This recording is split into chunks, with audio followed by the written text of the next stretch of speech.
Yeah. Hello everyone. We're having today a joint webinar between IFMSA and IBSA and IADS to talk about a very nice opportunity of collaboration to all of our members, which is Connecting Members Initiative. We're going to tell you today how you're going to apply the things that we work on internationally in your countries, and how you are going to connect with other student organizations, and what are the things you are going to benefit from this. So let me first introduce who we have with us in the webinar. We have the International Veterinary Student Association President, Sir Malcolm. And yeah, here's Malcolm. And we also have from the International Association of Dental Students, Ave. Hey. The prophylaxis officer. Okay, and now we're going to start with an introduction about the World Health Student Alliance, and I'm going to leave you now with Malcolm. All right, thank you very much, Batul. So hello everyone. It's my first time doing something like that, so it feels a little bit awkward. But in case you guys didn't recognize earlier, that was Batul. Batul is from the IFMSA. The International Federation of Medical Student Associations, and she's really cool. So she and her team, the team of WHSA, has been very efficient in putting all of this together. So for those of you who are joining us today, thank you so much for being here. So what is the WHSA, or the World Health Students Alliance? Now, if we look at this world today, there's a lot of different things that we can notice. More so, we can talk about how there are different sections within the world, even within our fields of study. For example, there are medical students, and there are dentistry students, veterinary students, and pharmaceutical students. And so often we get caught in this bubble where we just stick to our own people, or even stick in this little bubble of where we feel like, you know, we're alone, or this is the only thing we know. This, for us, for myself, for example, veterinary students, we only know that, hey, we're only learning veterinary medicine, and what does that even mean? In comes the WHSA. So the WHSA was formed on November 17th, 2014, and they decided, hey, you know what? We've had enough of this. Let's get it together as a group of people, not simply because of what we study, but because we're all within the healthcare system. What we want to do is we want better. The reason we're in this in the first place is not because of money or anything like that, but because we have a passion. We want to change the world, is what I like to tell people. And what better way to change the world than to fully engage all of us? Doesn't matter where you're from, if you're a medical student, dentistry student, a veterinary student, pharmaceutical student, we all come along and we are fully engaged in this alliance. What we want to do is we want to work together to make it better for the world, to improve this healthcare system, no matter where we are in the world. We want to improve it to such a standard that we can all work together and, you know, just make it such a better place. Improve human rights, for example. You know, advocate for our patients, for our clients, and improve the culture that is, and the stigma that is associated with all these healthcare students. So in very short, basically what we do is we are the agents of change. Really, that's basically what we are doing. We come together, we band together, not because we are just a student in something, but because we are people who really want to change the world and who want to make the world a better place in terms of healthcare. So yeah, in a very short note, that's what we are, WHSA. Thank you. So thank you, Malcolm, for this introduction about WHSA. And we're going now to talk about the initiative we have in WHSA, which is trying to connect all the members of these organizations in their countries. So we have always received, like throughout our work in the past years, the many questions from our members. How can we collaborate together? What are the things that we can work on? Like what do we benefit from the work you do internationally? All these statements and policy briefs and so on. So what does it actually benefit us as members of these all four organizations? So we have brainstormed a lot in WHSA to think about a way that we can help our members to apply the work we do internationally on the levels of their countries and to benefit from it. And we have decided to work on something called Connecting Members Initiative. We believe that the biggest impact we can ever leave is when we start having our own members in each country working together and collaborating together and forming their own local alliances. So basically, to know what this initiative is, it's going to be 4 main steps. So the preliminary step, which we started with today, is to have this webinar to introduce to everyone what is the World Health Student Alliance and what are the things we work on and what are the members of, who are the members of World Health Student Alliance. And after the end of this webinar, tomorrow you're going all to receive, all the members of these 4 organizations, you're going to receive a link to register in this initiative.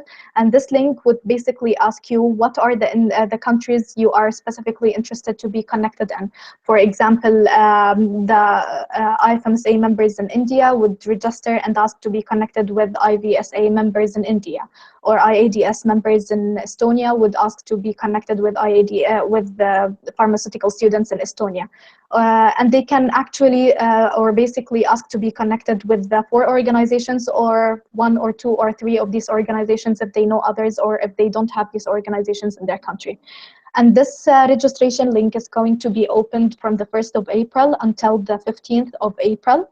And after that, the 4 organizations is going to have a look on the people who are registered and to collect the contact information of all the required organizations and the registration link. And we're going to fill them up and try to connect these organizations. And this is going to be done from the 15th of from the 15th of April till the 23rd of April. And then after the 23rd of April and then until the 1st of May, you may expect an email from one of the organizations or one of the people working on this initiative, which would introduce you to all the organizations you requested to be connected in with their contact information and how you can reach them, and with explanation on how are you going to collaborate with them. So this is going to happen from the 23rd of April until the 1st of May. And we're going to tell you some basic information of how you can actually collaborate together, what are the things that you can work on. We're going also to address them throughout this webinar, and we're going to give you more solid information later on. And after that, you are free to start your own collaborations. You can work together on all the things you decide to work on. And then you can, we would like you all to document all the things you worked on and all the things that you collaborated on, and to share the success stories so we can encourage all the countries and all the members of these 4 organizations to work on this. So this is basically a summary of the things or the steps that is going to take place and which will start directly after this webinar from tomorrow. So we would like to encourage you all to register in this link and to show interest in working with other student organizations. And throughout this webinar, we're going to show you the benefit of working with these organizations in your countries. So now we're going to start talking about each organization and what are their main fields of work, and what are, if they have exchange programs and trainings and so on. And so you can have an idea about what each organization work on and how you can benefit from working with them. We're going to start now with A from IADS. Hello everybody. Yeah. Thank you, Batul. I will tell you now a bit about IADS, or the International Association of Dental Students. So what do? We have a lot of stuff going on, actually. For example, we do professional exchanges. That means we have an exchange portal. It's really, really nice. It's an online portal where students, all of our members then, can pick a university, they can pick a country, they can pick a period of time, and they can check if there are any available exchanges, externships in those universities. So that is one thing that we do. Those are not super long, they're not like Erasmus projects, but mostly 2 to 4 weeks. And they are quite popular among our students as well. So next, we also love to do volunteering. The volunteering job we do in the association is mostly project-based. So it means various countries or associations, they make their projects. For example, for 3 years already, we have had every February a project in Nepal, a professional one where we do screenings, where we do actual dental work, also prophylaxis work, public health care, such related topics. So actually the field is quite big and comprises a lot of topics. Also Zanzibar, Sudan, various dental convoys, so all that kind of stuff. So of course we have not forgotten about researchers as well. We have a research booklet that we give out at the beginning of the year. So each year we have a research booklet where students can pick various locations all over the world then where to do research. So depending on what they are interested in, they can go pick a good location and cooperate with other universities that are then members of our association. Also, we have webinars related to the scientific part. I think we do like one webinar a month almost, which is quite good. So next, professional training. We have a training committee. The trainings are lots of fun. So the aim of it is to make us, the dental students, more effective and efficient in all kinds of things, in all kinds of fields.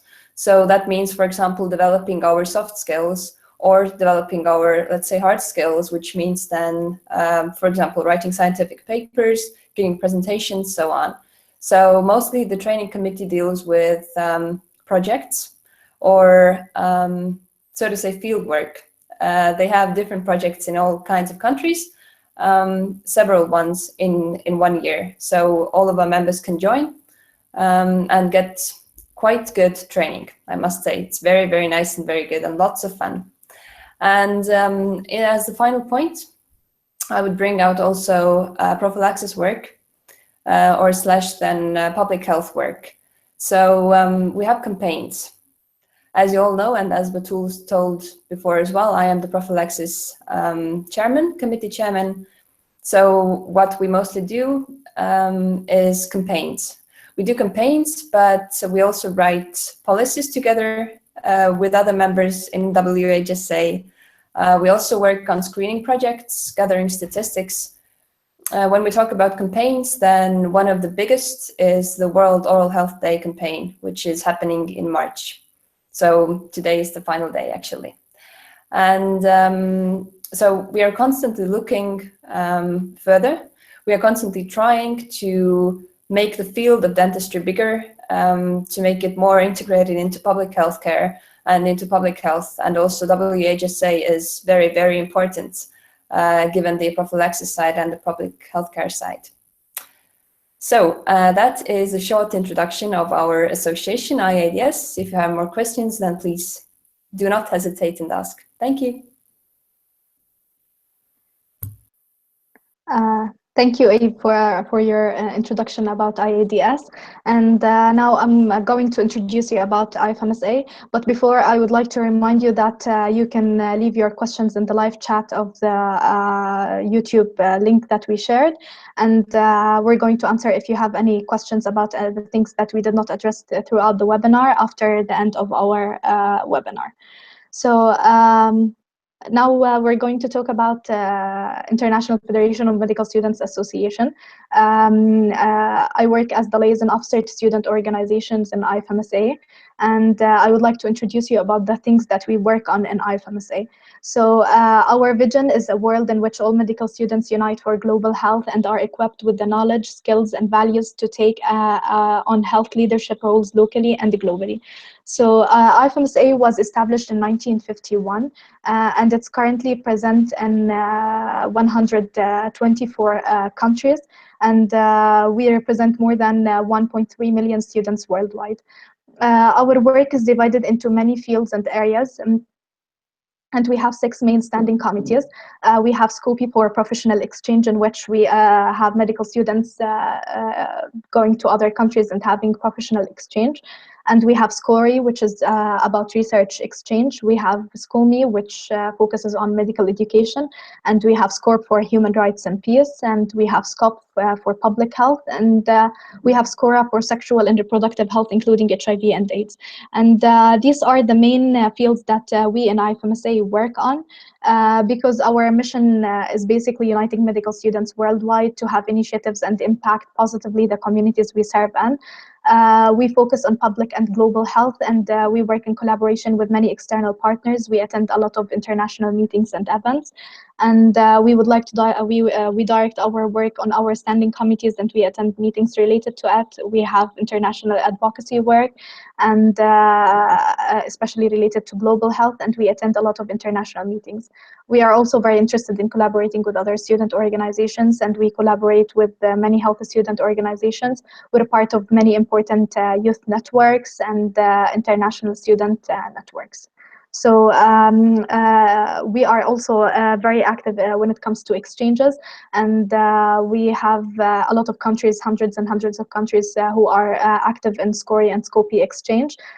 We also have our own capacity building and training system in IFMSA. We have a lot of types of trainings, from training new trainers to training new human rights trainers, and to trainings related to SCORA and to public health, and to external representation trainings, and so on. And this is a very brief introduction about IFMSA, and if any of the other organizations would like to collaborate with the members of IFMSA nationally, they can collaborate in many fields, whether related to these 6 standing committees or related to advocacy work in the country or exchanges or trainings. And now I'm going to leave you with Malcolm to talk about IDSA. So, yeah. All right, thanks, Avi. Thanks, Batul. Oh, I guess the slides didn't come on. That's good. That's cool. Hey guys, so the IDSA is the International Veterinary Students Association. The International Veterinary Students Association is the largest veterinary student association in the world.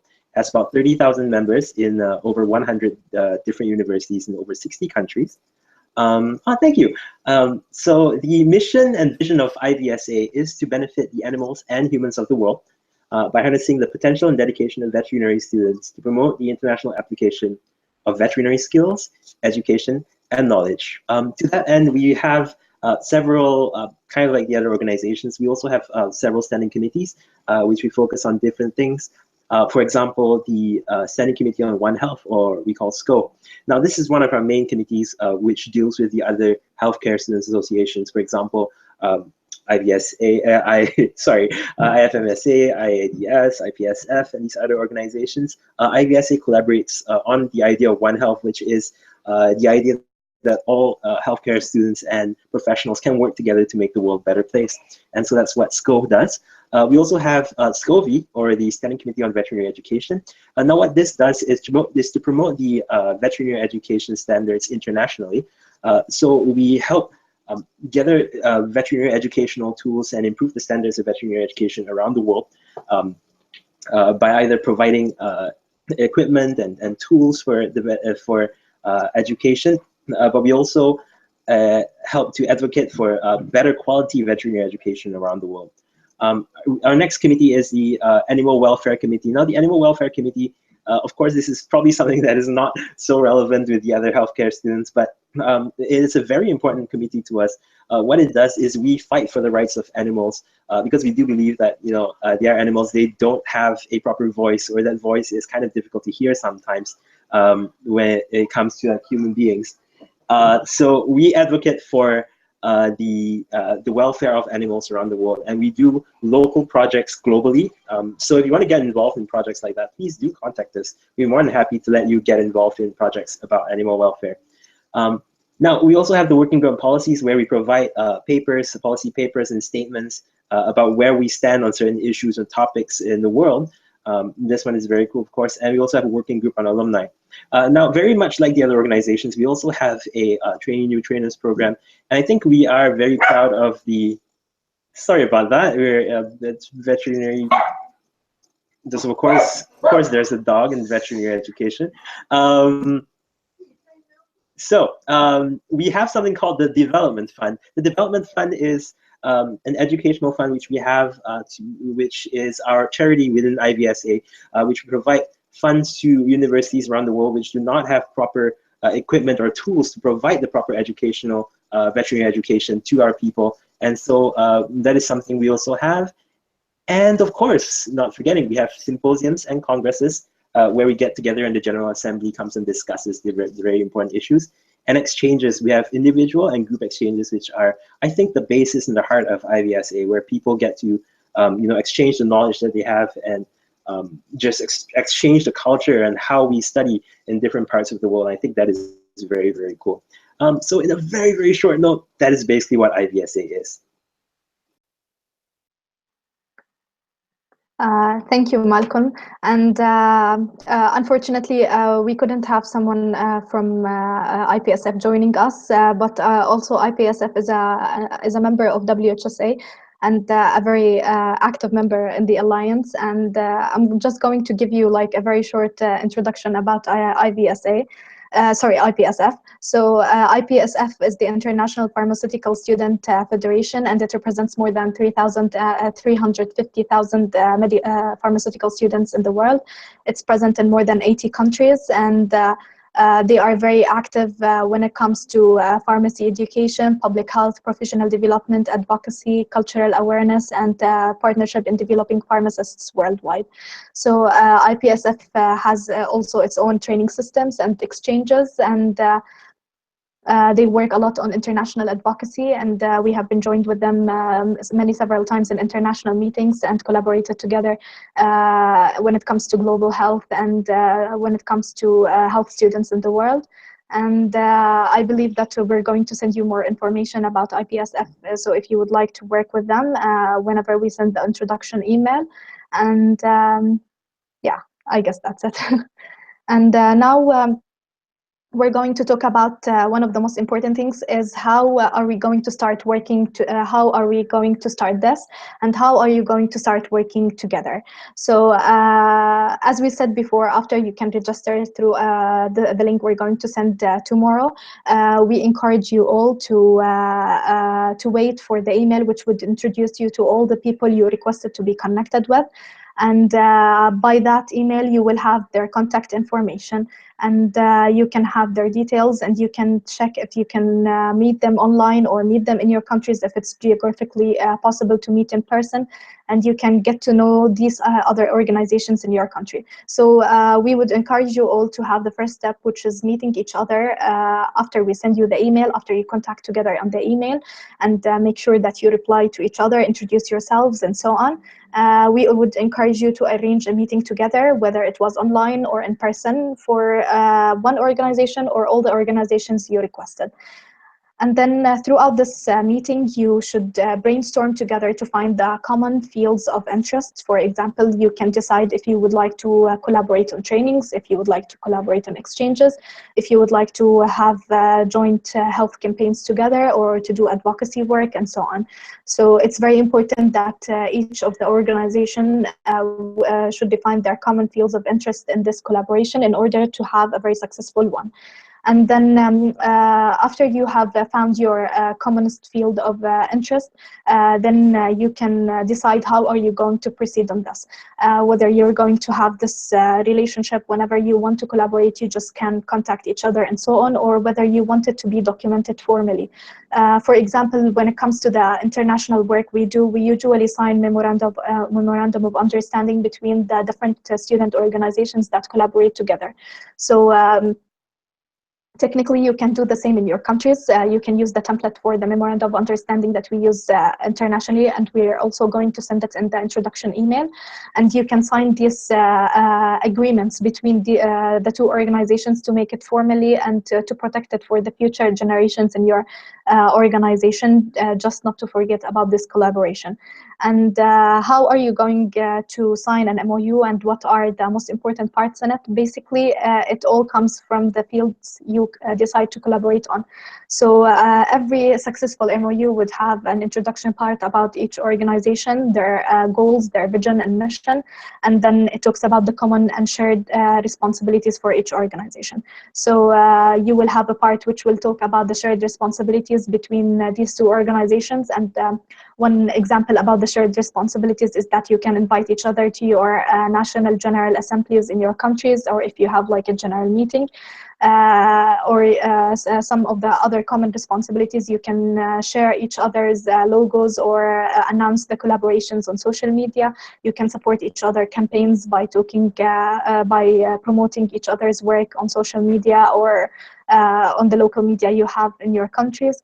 And one of the most important shared responsibilities is respecting each other in all the parts you are present in the country and not working against each other. And then you can have specific responsibilities for each organization toward the other organization. For example, if you would agree that this organization would provide you with training new human rights, like training new trainers, and your organization would provide a specific type of training once per year for this organization. So you would agree on each of the responsibilities that you would like each organization to be responsible on, and by the end you can put a timeline or a limit for this memorandum of understanding. You can make it open all the time, or you can limit it with a deadline, so you can try this collaboration and then decide whether you would like to go on it or not. And the reason for having the MOU is to make your collaboration documented and formally present, and to have it all the time. Whenever your boards change, your team of officials change, all the others who come after, they can be binded by this collaboration, and you can protect this collaboration.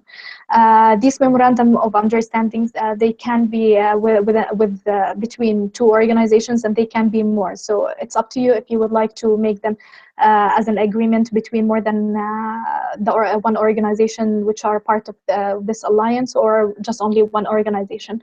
And you can include in it anything you would like to. You can include, for example, in it themes of collaboration. If you have something very, very common between these organizations, you can decide upon a theme and decide that these organizations are going to work on this theme, and so on.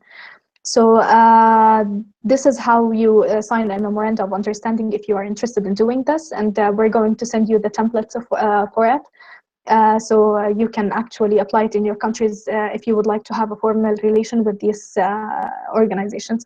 And it's also very important for the friendly relations between organizations to invite each other for your national general meetings, because the national general meetings reflects a lot about the fields of work, and you can there exchange expertise, present about each other's organizations, and meet the actual members of these organizations. So it would be really nice of you if you can invite each other to your national general meetings and decide on the things that you would like to work on from now on in these meetings, and meet each other as members, and decide on the things that you would like to work on.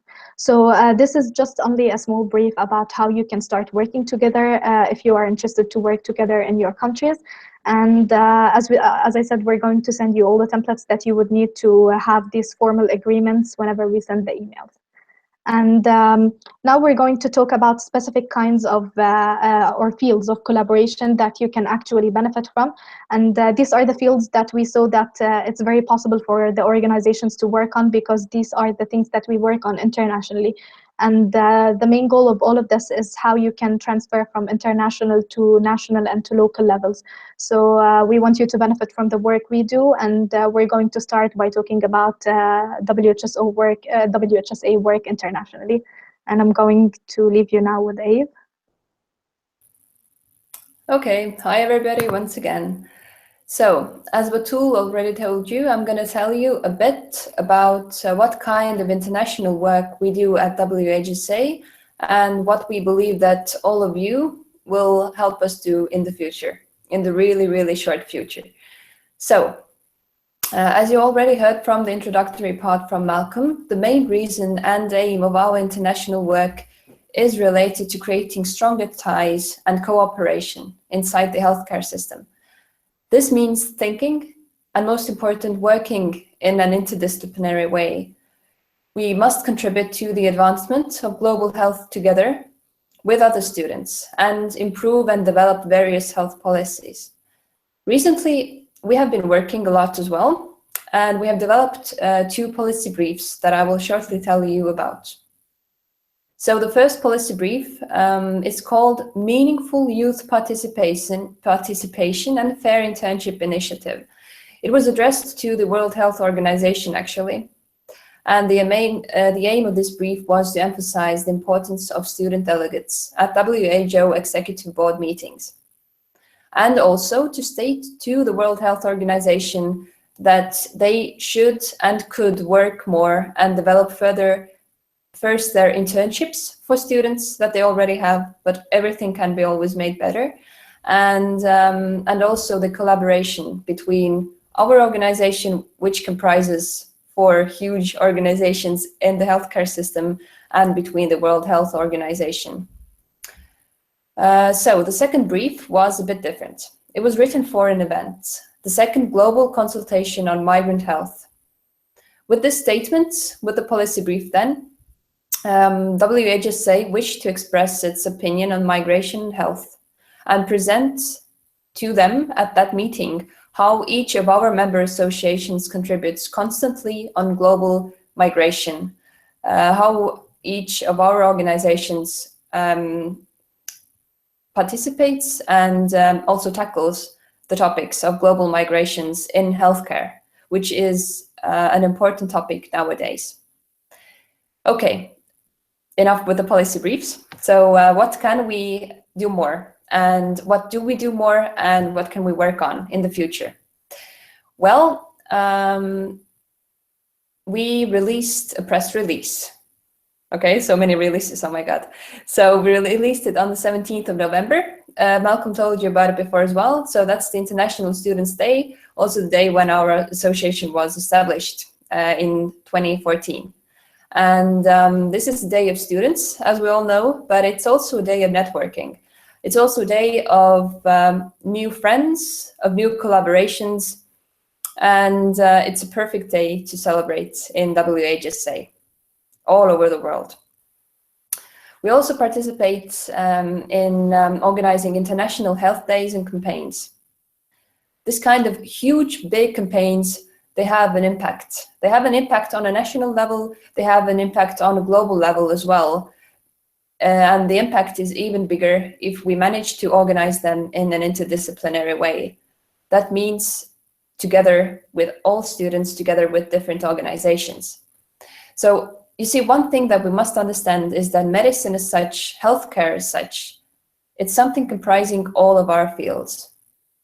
May it be medical, veterinary, pharmaceutical, or dental.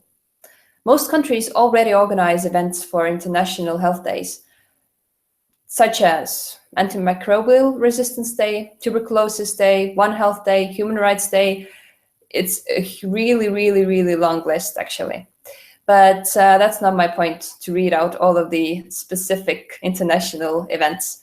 My point is that we have to collaborate. Via collaboration, via building this WHSA network stronger, these campaigns will have a higher impact level in the world. We also believe that more specific health days could be organized better together, such as the World Oral Health Day that I mentioned before. That's something I deal with.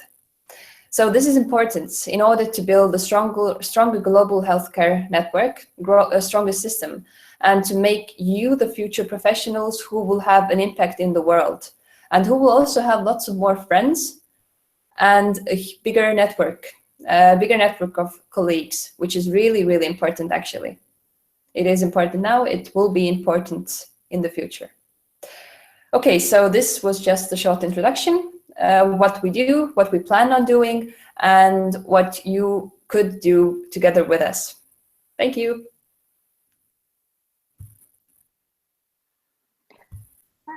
And now for the second field of collaboration we're going to talk about is, and we would like to encourage you all to collaborate on it, which is joint trainings and exchanges. We all have training systems in our organizations, and they are similar and yet very different. A lot of organizations in this alliance, they have their own specific trainings, and which are related to their fields, and which the other students from the different fields can benefit from. And this is a very, very valid field of collaboration that you can work on, in which you can exchange your trainers. So basically, you can send your trainers to the other organization and train them on the things that they don't have in this organization, with the specific trainings that you have, and then they can send you their trainings on the things that they have and you don't have as an organization when it comes to capacity building. And this would strengthen your capacity building, the skills of your members, and would make it much, much easier for you, instead of having external trainings or trainers from different organizations or externals, and would save you a lot of time and effort for looking for trainers. And the other field we would like to encourage you to work on, and this is a very, very important field, which is exchanges. All of the 4 organizations in this alliance, they have their own exchange program, and they have it in many different health fields, and they have it in many places in the world. And it's very, very likely that you're going to find another organization which is part of this alliance in your country that have its own exchange program. And how can you collaborate when it comes to exchange program? You can still have your own exchange program, but you can make it easier for you when you collaborate with other student organizations by joining your accommodation together and social events. Your exchange members or your exchange students will enjoy a lot when they are joined by other health students from different parts of the world. They will exchange expertise together. You will save a lot of money, and you will save a lot of time looking for specific accommodations whenever you join it. So whenever you need more accommodation, you can just ask the other organization and they can help you, and they can do the same. So this is a very, very a very nice area of collaboration when it comes to other student organizations. You can also plan together some specific kinds of exchange programs. You can send your students to the different fields that other organizations work on. It's not just only about accommodation or social events. For example, you can send dental students to the ENT departments in medicine, and you can just do the same for medicine students and send them to the dental fields that medical students care about. You can find very common fields of interests, and you can exchange and improve a lot your exchange programs if you decided to collaborate together. And this will all increase the value of your exchange programs, and it will make it more fun, and it will make it more affordable, and much, much easier for you and your members. And now we're going to talk about advocacy work, and I will leave you with Malcolm. All right, thank you, Batul. Yes, so now that we've talked about all these different things and trying to figure out, hey, what are we going to do in our country? Or, you know, okay, so this is really cool. Oh, this is really cool. International communities, international organizations. But what does this mean? What does this mean for us in our own countries? Now, when we talk about national advocacy work, a few things can be done. Now, when you look at it, here's the most important thing, I think, is now that we've organized, for example, we've organized this this group together, this group of people from different organizations, different healthcare backgrounds. What can we do now? One thing you can do is, if you can see the list, of course, is A, you can contact your health or youth ministries in your countries. Now, this is a lot more interesting and a lot more powerful than you could imagine. First of all, these people that we're talking about, politicians, for example, these people want to listen to the voice of the students. And of course, when we come along as students from different organizations, and we come along as one group of people, and we present our ideas in front of your national government, what that says, it actually says a lot. It says that, hey, we are the youth, and we really, really want to do something about this world that we're in. And when they see that, people tend to be, how do I put this? People gravitate towards passion. And so when we're passionate about things like that, and we provide a unified front and say, hey, we want to do this together, things are going to change in your country and in the rest of the world. So do that. Contact your youth and health and youth ministries. Get together as organizations, get together as people, and contact your health and youth ministries. You can attend national conferences. You can organize conferences among the different healthcare groups, maybe under the guise of One Health, for example. You guys can get together and attend conferences that are already exist, and if they don't exist, make it. It's, I mean, the sky's the limit, right? you can work together and issue statements, press releases, saying, hey, this is what we want to do. We are the students, we are the medical doctors, we are the veterinarians, we are the pharmacists, we are the dentists, and we want this. This is what we see in the world, this is what's wrong with our country today, and this is what we can do. You can also, of course, have national campaigns, work together. I mean, at the end of the day, there's so many things that you can do, but at the heart of it is you. Why? Because who understands your country and what the problems, who understands all of this the best? They're really us, because we are the people in our own countries. For example, I'm from Malaysia. I know that there are certain problems that occur in my country in terms of how they can be improved. For example, the collaboration isn't there. There isn't enough collaboration among the different health care students. If we all work together around the world, I like to put it as, let's change the world globally, but locally. So by changing the world where we are, we can literally change the rest of the world. So I'm really, here's my advice, and I think Batul as well as Ave will agree with me. What we should do is work together.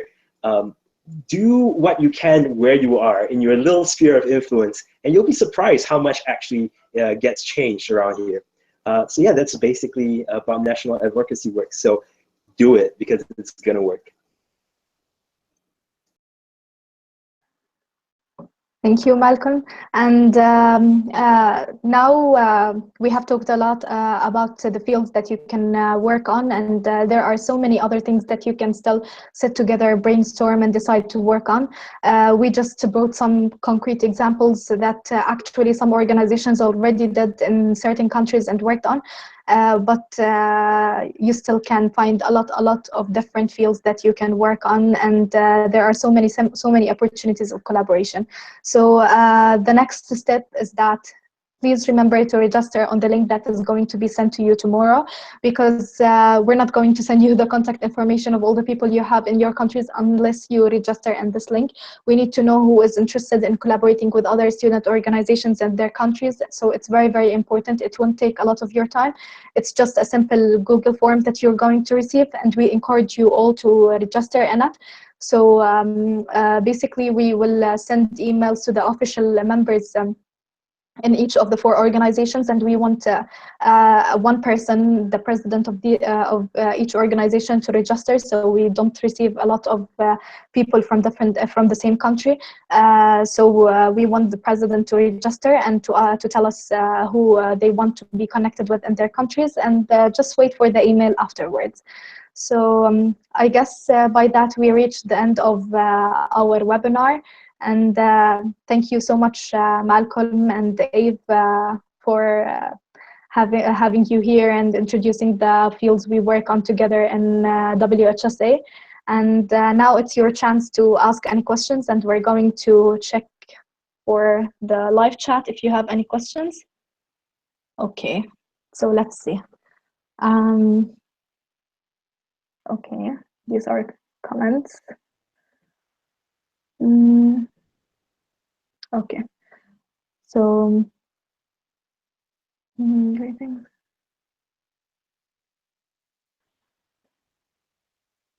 Okay.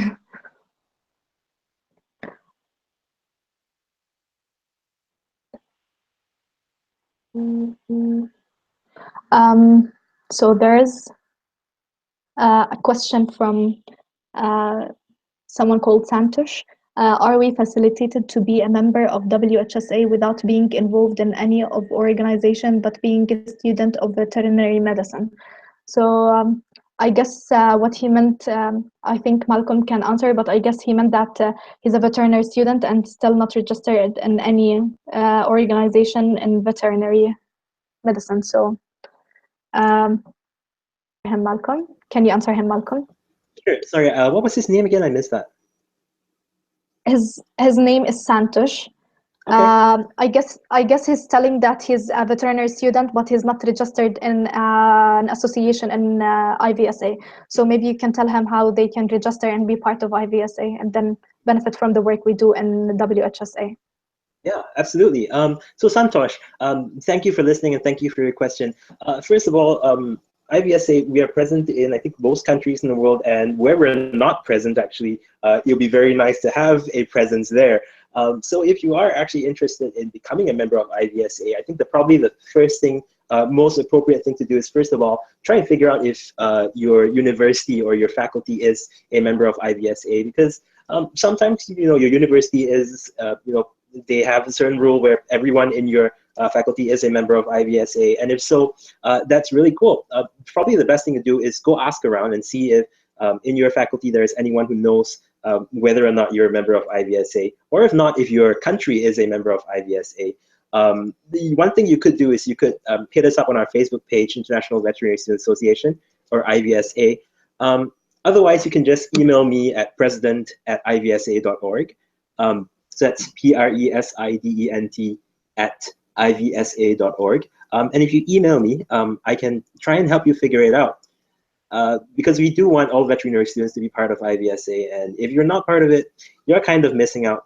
Once you do become part of IVSA, automatically we will by all means try and connect you with all other organizations within WHSA, because I think this is a very cool initiative, and IVSA is really going hard on trying to be more involved in WHSA and doing the best we can. So yeah, I hope that answers your question, but in short, just reach out, ask someone. I'm more than happy to try and help you figure out if you are how to get more involved if you are part of it, and if you're not part of it, then we'll get you involved. No worries. Thank you. And I guess it also answers your second question, Santosh, whether how IVSA can support you in your country when it comes to campaigns related to veterinary program. So right. Sorry. Okay. Just add a little bit really quickly. Yeah. So IVSA. So in terms of, like I mentioned earlier, we have our standing committees on the different things, and what we can do is we can provide you resources in terms of tools that you can use to do that. We can also provide you with the context that you might need for some of the for certain countries or certain people, certain professionals. We can provide you with, and of course, we can provide you with the training that you might need or you might want in order to do it. Okay, thank you. Yeah, and we have another question from IVSA Bangladesh, and they're asking, what should we do to form an alliance, apply as a member organization or as an individual? So wow, it looks like all the vet students are really crazy today. Good job. Okay, so once again, IVSA Bangladesh already exists. All you have to do is, once again, if you need to, I think the best thing to do maybe is to just try and contact us by our Facebook page or email me at president@ivsa.org, and I'll just set you up. No worries, man. We'll get you where you need to be, all right? Yeah. And maybe just to add something up, if you're asking also about how to form an alliance in your own country, it's the same applied in this initiative. You can just register with this initiative, get to know the members of WHSA which are present in your country, and then connect with them, and then decide whether you would like to collaborate with them personally with one organization too. And if it was more than one organization, you can just decide to form an alliance and call it the Bangladesh Health Student Alliance together, and just form this alliance. So it depends on whether you would like to collaborate with a single organization or more than one organization. And it depends on how you are going to do it. You can sign an agreement, a memorandum of understanding to document it formally. And okay, and the IVSA Bangladesh president is saying thank you, President.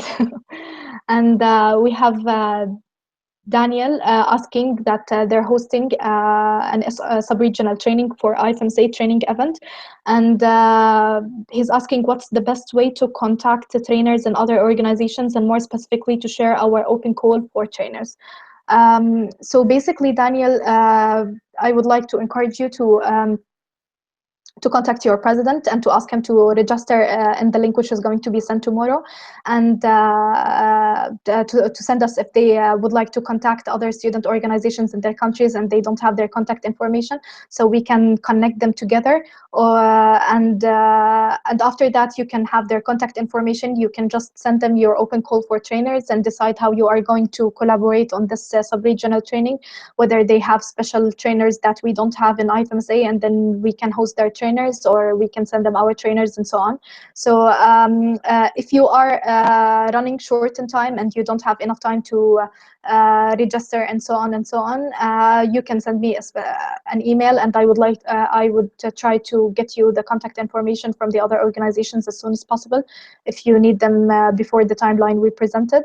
But the best way to start this is to have the contact information of these organizations in your country and to know who's responsible there, and then to inform them about this and to contact with them and to see what they can offer you help in this and how you can also help them in their capacity building programs. Okay, so do we have? Okay, we have another question. How can we initiate activities in collaboration with all these organizations at local level? So, okay. So this is also a member of IFMSA asking. So basically, just to see. So also Ahmed. Okay, so basically what can you do on a local level? That there are a lot of topics that we as health students share together. For example, we have collaborated a lot in international level about antimicrobial resistance and Stop TB and One Health and so on. So there are so many fields that the health students can join in and do campaigns together. If you would like to make a national campaign in your country, you can call for organizing committee, for example, 2 members from each organization.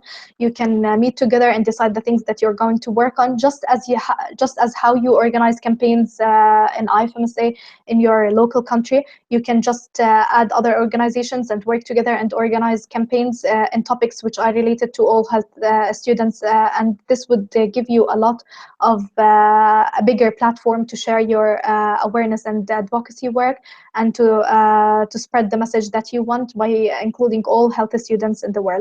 So yes, I would encourage you to contact them and to call for organizing committee, and then to include other members of health students in this organizing committee, and to start organizing joint local campaigns. Okay, so and can we bring this alliance with collaboration with IDSA?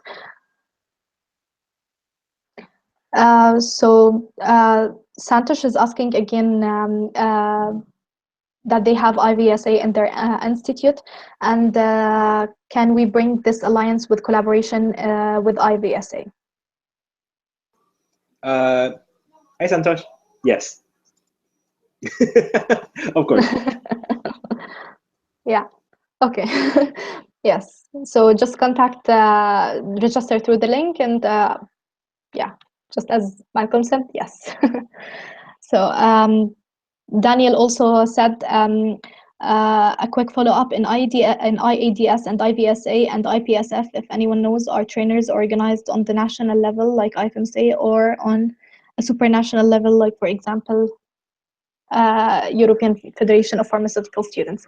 So yes, basically, Daniel, all of these 3 organizations, they have a very similar system when it comes to trainings and capacity building, just like IFMSA. So they have their international events and they have their national events. So they have very similar systems, and you can just exchange expertise. When you register in this link and contact these people, you're going to know if they have their national trainers there or not. But I believe that all of these organizations, they have established their own training and capacity building systems. And when you contact them, you can check whether they have their own national trainers in the country you are in or not. And if not, you can help them establish their own trainers. If yes, you can exchange expertise and benefit from the different trainings they have. So I guess that's it with questions, and we don't have any other questions. And thank you all for watching, and I really hope that you benefited from the things that we talked about today. And don't forget to register. The only way you can benefit from this is to register tomorrow. And so thank you, Abe, for joining, and thank you, Malcolm. And thank you, guys. So I guess that's it. Bye. Thank you. Thanks, Bye. Bye. Bye. Always a pleasure. Take care. Bye.